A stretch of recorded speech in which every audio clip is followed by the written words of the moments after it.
Hello everyone, it's Ginger here and welcome back to another one of the mini landscapes videos. We are on landscape 3 and as you can see with this one that's down on the board, we are looking at another close-up version of the top of Benveraki.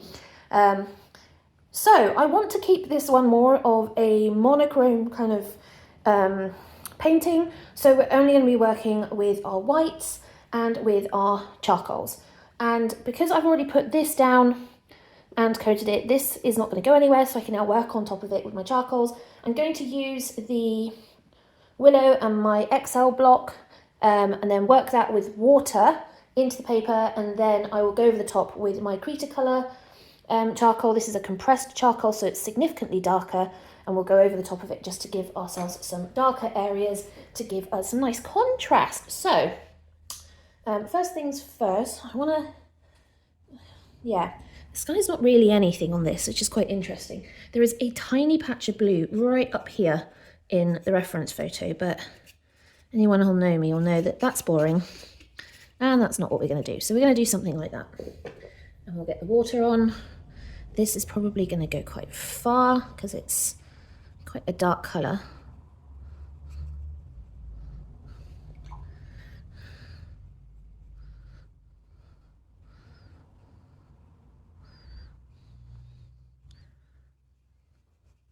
The nice thing about the charcoal, you can see all the particles in it. Do you know what? Quite like that, actually. Quite stormy, isn't it, that? You can also see, now that I've added water, you can see the pink tone of the Mars Violet, because this is one of the tinted charcoals, and you can actually see the pink tone coming out now that I've added water. One of the lovely things about these tinted charcoals from Derwent is that, like supergranulated colours, and if you're familiar with the Gansai Kuretake ones, you'll know that they have, when you add water and the pigment starts to break apart and then combine again, they split, the colours split out of it because they're all different weights and grades. So the finest colour is the base colour, so that's the pigment that's most ground to the finest compound, and that's easier to work in the water and therefore tends to be the main colour. The heavier pigments that haven't been ground quite as fine, then separate from the lighter ones in the water because the water allows it to float. So you end up with, you know, depending on the weight and grind of each pigment, where it kind of settles. So you generally, the Gansai ones tend to have 3 different levels. So your finest pigment is your base colour. Your medium pigment, which kind of sits midway in the water, kind of moves around, and you tend to find it kind of on the edges of your main colour. And that's, you know, like a not ground as fine, but it tends to stick to kind of like the edges of your main colour. And then your heaviest colour, so the colour with the heaviest particles, and bear in mind, these particles are minuscule, like I couldn't see them with my eyesight, but if you look close enough, you probably could tell that those tend to be left behind by the water the most. So you tend to find that they're usually a very complementary colour. So I know if you've used any of the browns with the blues in them and they've got a little bit of pink, or a blue and a cyan, like a dark blue and a cyan, you tend to find that the more contrast colour tends to be the colour that hangs out with the base colour more, and the supplementary colour tends to be the one that gets pushed out further, and you tend to see it more on the outside edges of the whole area that you've put down. So there's a bit of fun with pigment. Anyway, going back to this, that's drying nicely. So let's see, we've got all of these areas here. So I want to, this is another dark section here, which I want quite dark. And this as well kind of comes this way.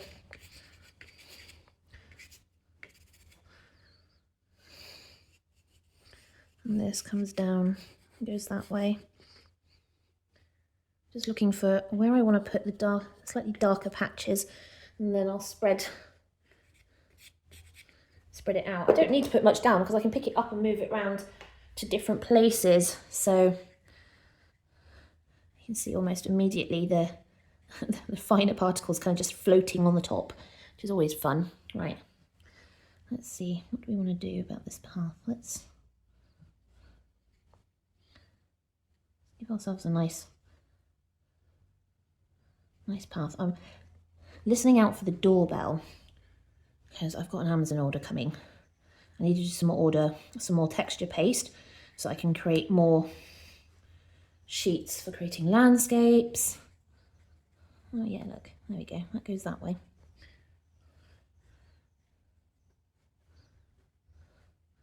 And the nice thing about this is that once you've done and you've put this down, you can actually rub it out, which is even funnier. Even if you've washed it out, you can still rub it out.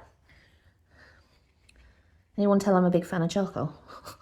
It's such a misunderstood supply. It's such a shame, really, sometimes.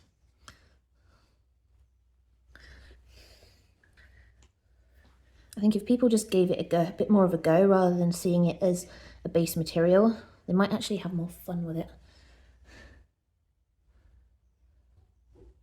Aha, I hear a van.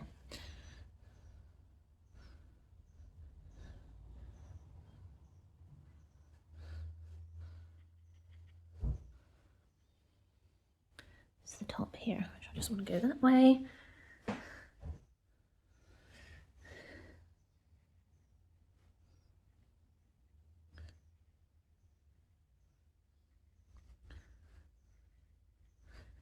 You can paint with like watercolour. I'm gonna do this, it's fun.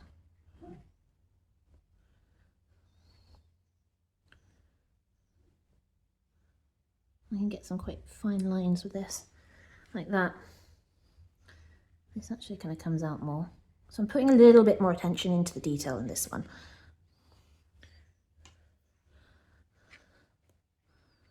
I want to just be able to just give it a little bit more love, if you know what I mean. I don't have much on the brush, but it is enough to create some really interesting bits and pieces. And because I'm using water, I can make it lighter or darker. I can let it spread.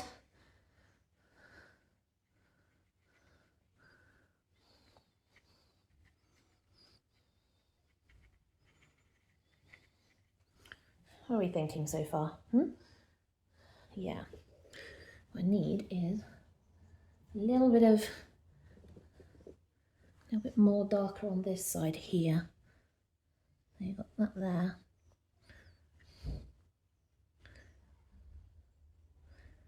Oh, didn't ring the bell, but I can hear the van. Some quick nosy.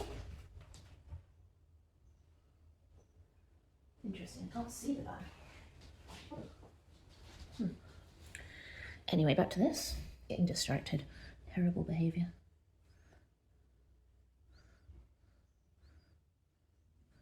So there's a lot of lines here.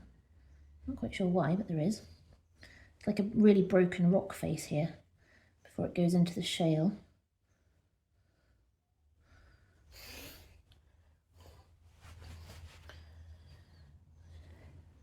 Now this does have power. Just gonna add a little bit of water and give us some colour here. Actually just wash this out a wee bit more, I think.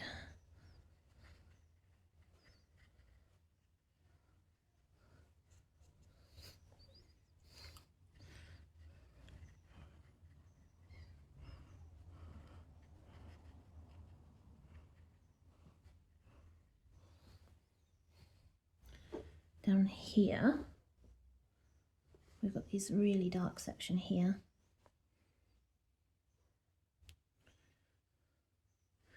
And another one here.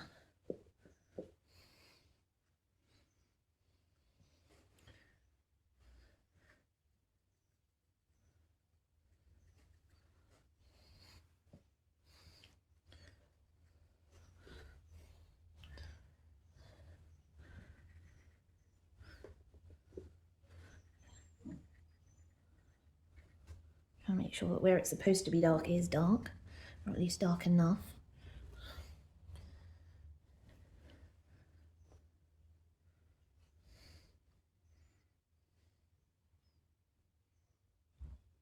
That's a path there going up towards the peak.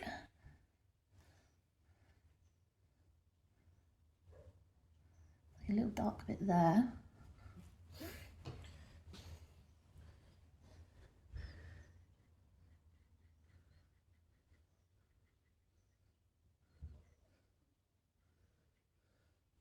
So many lines and cracks, it's gorgeous. Just want to try and get in as many as possible.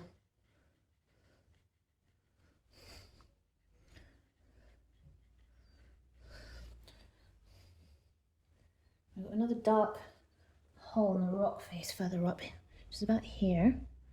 That's what I want there. I'll go back to the two that are down here. It doesn't matter too much, like I said, I'll be putting other colours in. This goes actually up this way.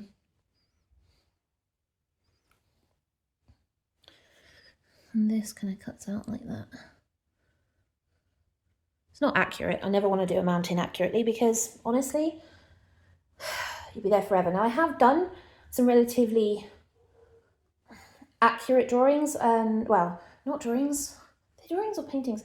I'm going to say illustrations. They were done with a pen, glass dip pen and ink, and they're just fine line work for the whole thing, and it's absolutely stunning, but it takes ages. So I try not to do them too often.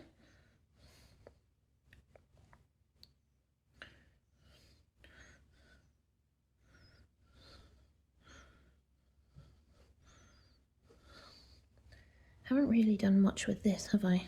No, probably should do though. First of all, I need to sort the shape out because it's a bit wonky.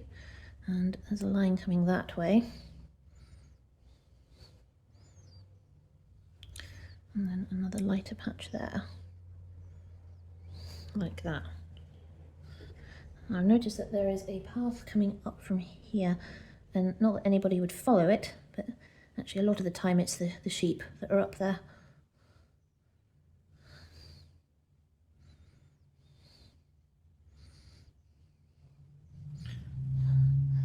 Okay, right, that needs to dry before I reinforce the whites and also add the compressed charcoal, which will then give me some really gorgeous darks. So I will be back with you once this is dry. Right, this is mostly dry, so I'm going to put whites down before I do anything else, because once I put the Cretor down, the compressed charcoal can get everywhere, and because it's so strong, it's going to be hard to actually remove from areas if I need to. So I've also got my kneaded eraser, which no matter what I do ends up looking like a chunk of charcoal than it actually is a kneaded eraser. This is me just getting this back in. Just want to see whether or not I want to lighten some of this. You can see that it is absolutely lightening that. Where do I want a little light patch there? Yeah, that's where. Oh yeah, look at that, there we go. That just wanted to lighten up a little bit of the sky. I'm going to put some white down now. So you won't see much of it on this paper. It's more of a grey white, but that's deliberate. The paper's got a slightly cream tone to it, but the minute I start spreading it into the charcoal, it kind of blends with the charcoal and it just softens those clouds. Look at that. And it just softens them up beautifully. Just want a little white here, and then obviously where we were taking it there. There we go. What do we think? Like bands of cloud across the sky. I love that with the white. The white just, yeah, white is white. I'm also going to use white for the shale. We've got a big chunk here. Now remember, pastel's translucent, so when I smooth it out, you should see the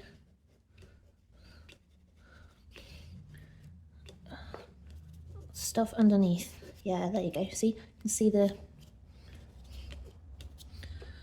And I've got another section there.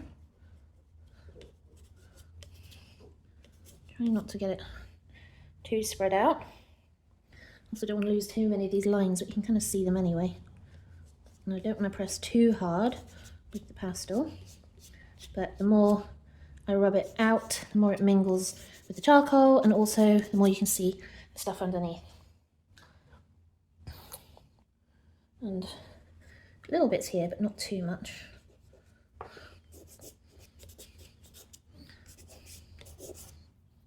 Like that.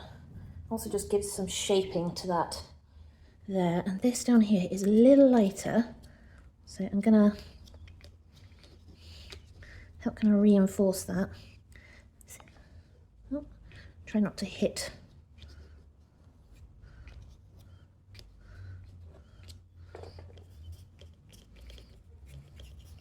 I'm just kind of patting it in.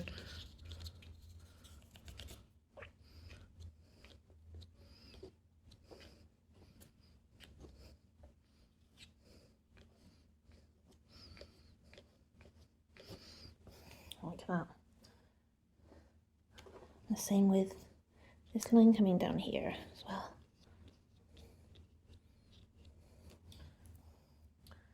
Yeah, okay. I don't want to do too much, because like I said, it will mix with the charcoal really well. So we lose a lot of the white part of it, but it does actually create this gorgeous colour. Look at the pinks coming out in the sky, it's gorgeous. Keep getting distracted, not helpful. Right, bring out the Cree tool.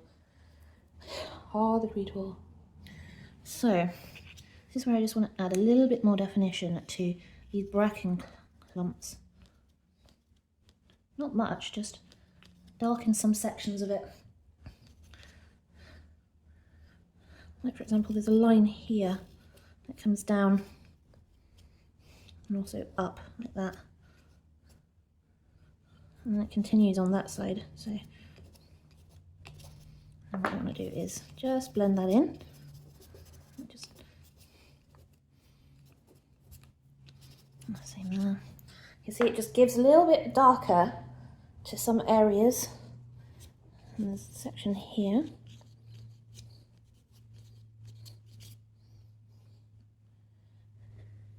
That's actually a section here as it crosses, as it comes around the path. Kind of darker there, like that. And then there's a darker section here, right there. And two darker sections up here. Try to be very careful because I'm right on the edge there.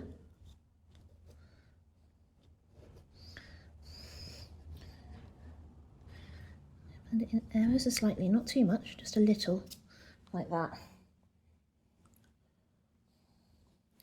And we've got like a dark section here. Look at a little V valley there. And obviously we've got our little dark cuts there. Another one there, kind of V shape there.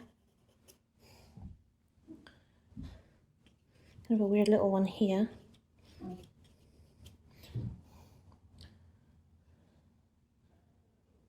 Another one that I wanted to put in, I've lost it. This one's got another one here, but it kind of follows that line there and comes down. There's a tiny little one here.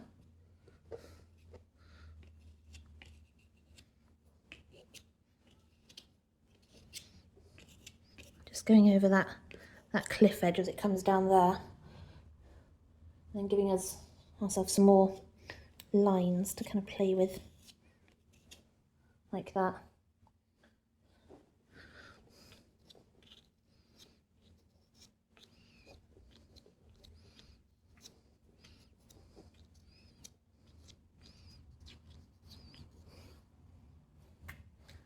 So it's suddenly looking very dramatic, isn't it? Just kind of what we were after.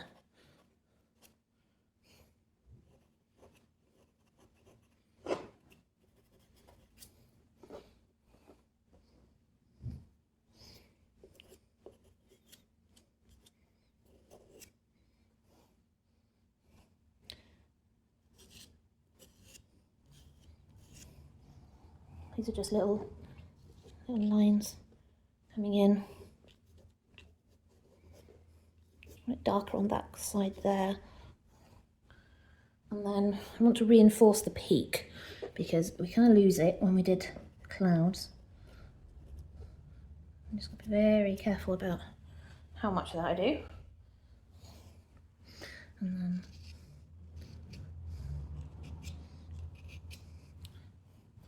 do it there. A round bit that comes that way. Another one of these that comes off that way actually as well.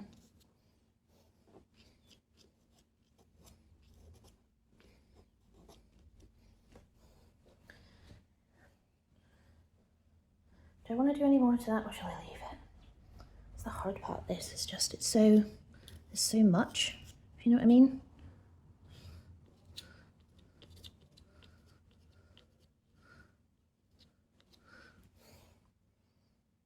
Yeah, we'll leave it there. I think I'm fairly happy with how that one's turned out. It's it's got all the drama without any colour. You can have drama. Look at black and white films or film noir. Plenty of drama, some silliness, but also there's some dark stuff out there in black and white, and you know, you can get plenty of drama with it. So hopefully you guys have enjoyed this one, and I will see you all soon for another one. Ta-ta for now.